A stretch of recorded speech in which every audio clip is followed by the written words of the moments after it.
Olá, meu nome é Ricardo Shida, eu sou professor, sou psiquiatra, professor da Faculdade de Ciências Médicas da Santa Casa de São Paulo e eu sou professor do Departamento de Saúde Mental. Eu vim aqui falar com vocês hoje sobre ansiedade. Antes de mais nada, eu gostaria de caracterizar a ansiedade, né? O que é ansiedade? Do que a gente está falando, né? Essa é uma palavra muito usada, ela é usada em termos leigos frequentemente no nosso dia a dia, né? Mas caracterizar ela e dizer exatamente o que ela significa é um pouco mais difícil. O que eu posso dizer para vocês, por exemplo, é que a ansiedade é um fenômeno complexo. Ele é caracterizado, ele é composto, né, por vários componentes diferentes. Um dos componentes são os pensamentos, né? São pensamentos de receio, de medo. Será que isso vai dar certo? Será que aquilo vai dar errado? Será que vai acontecer uma coisa muito ruim comigo agora? Isso pode variar muito em intensidade, desde uma preocupação distal, vamos dizer assim, uma coisa que vai acontecer em outro lugar daqui a bastante tempo, ou pode ser um pensamento de algo mais desesperador, alguma coisa muito ruim que está acontecendo comigo agora, nesse momento. Isso é um dos componentes da ansiedade, eu chamo isso de componente cognitivo. Tem um outro componente da ansiedade que é o comportamental. São as coisas que a gente faz quando a gente está ansioso. Por exemplo, se eu estou com receio, né, de alguma coisa de muito ruim acontecer num determinado lugar, eu evito aquele lugar. São comportamentos de evitação. Ou então eu posso me tornar agressivo em relação a alguma situação justamente por ter medo, por estar ansioso naquela situação. Esse é o segundo componente da ansiedade. E o terceiro componente da ansiedade é o componente físico da ansiedade, né? Ao contrário do que muitas pessoas podem pensar, os sentimentos, né, os sentimentos humanos, eles não são apenas localizados na mente da gente, ele também é localizado no nosso corpo. Nós sentimos no nosso corpo essa ansiedade, como, por exemplo, como tremor, sudorese, formigamento pelo corpo, batedeira no peito, ataque cardíaco, né? Falta de ar, a sensação de sufocamento, sintomas gastrointestinais, como, por exemplo, urgência fecal, aperto na barriga, frio no estômago, a famosa sensação de bola na garganta que sobe e desce,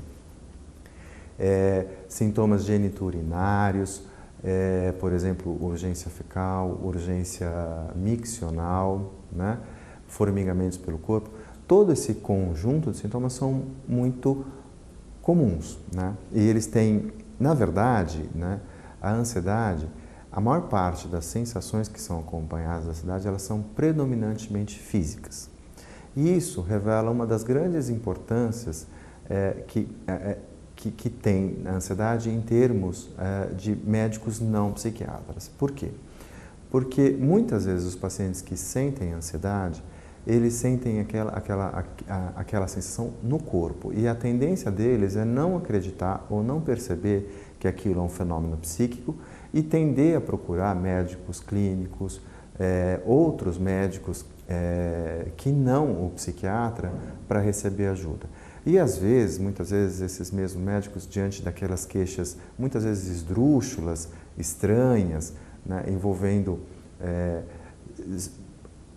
locais muito diferentes do corpo da pessoa, numa ordem ou numa sequência de queixas que não faz muito sentido para o raciocínio apenas físico, né, tem uma tendência de encarar esses pacientes como poliqueixosos, pitizentos, pacientes com DNV, quando na verdade eles têm uma queixa que é psíquica, tem nome e tem tratamento possível, né? E isso é uma coisa muito importante, porque além de você ter um sintoma psíquico que mimetiza muito sintomas físicos, doenças físicas, você tem uma alta prevalência na população geral de transtornos ansiosos, né? É uma incidência muito alta e muito frequente. Ter sensações ansiosas, mesmo alguns sintomas ansiosos, é normal, ele é, na verdade, desejável, né? A ansiedade na nossa vida ela é importante para nos ajudar a nos organizar, a nos precaver em relação ao futuro, a não tomar atitudes imprudentes, né?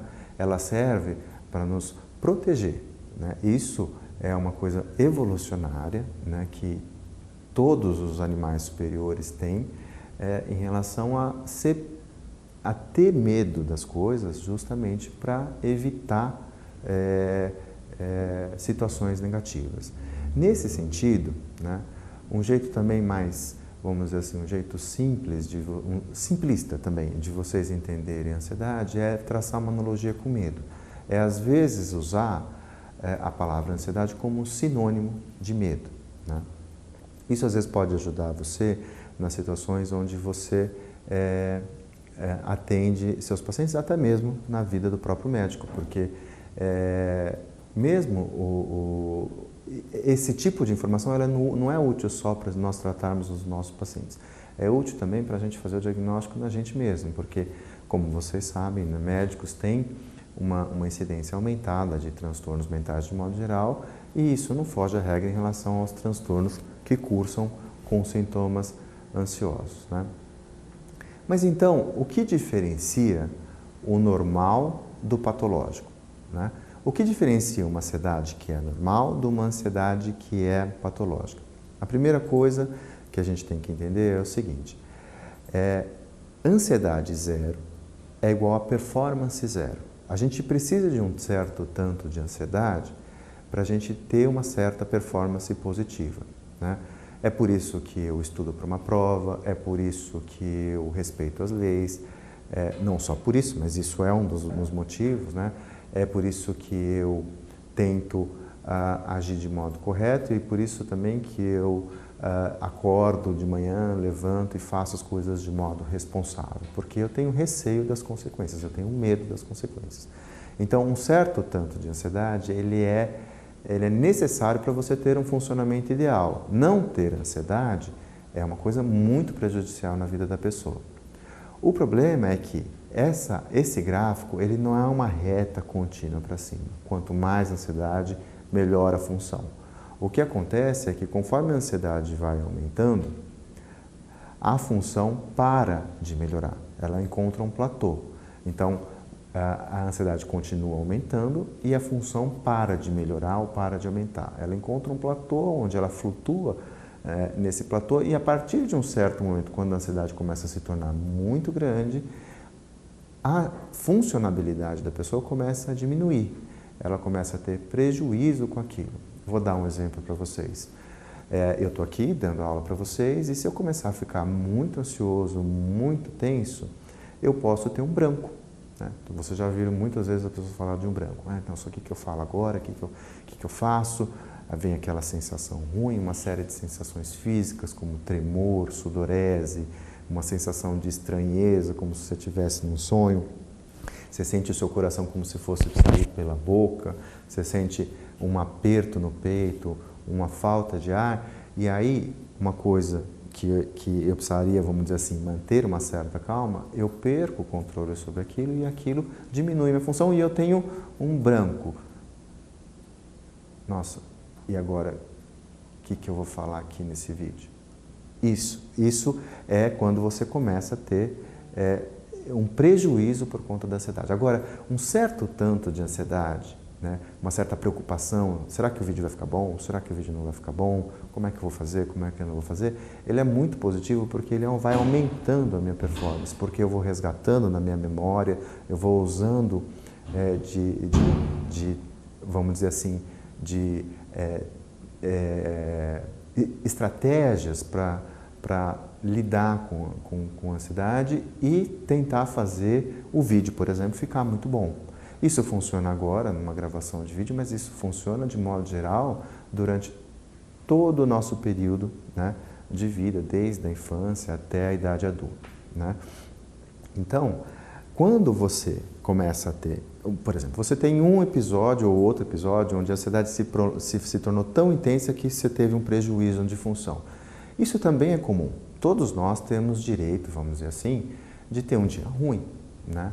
Um dia onde, infelizmente, por conta de uma expectativa muito alta ou de um receio muito grande, você acaba tendo uma função baixa, você acaba vamos dizer assim, não funcionando do jeito que você queria funcionar.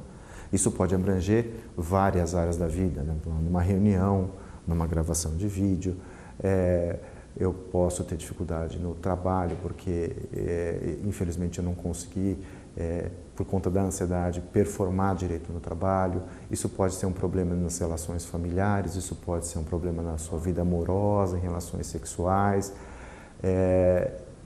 em uma série de situações onde você pode ter prejuízo por conta daquela ansiedade, mas não necessariamente porque aconteceu, aquilo é algo patológico. O problema é que, em algumas pessoas, a ansiedade ela é permanentemente intensa, ou permanentemente é uma palavra ruim, melhor dizendo, frequentemente intensa e às vezes permanentemente, e por conta dessa intensidade muito grande da ansiedade, a pessoa também, frequentemente, às vezes permanentemente, tem uma dificuldade muito grande de funcionar. Então, ela tem sempre uma função mais baixa, um funcionamento mais baixo, e aí, nessas situações, você está permitido a fazer o diagnóstico de transtorno ansioso. E esses são os transtornos ansiosos, que eu vou falar alguns deles, né, nos próximos vídeos.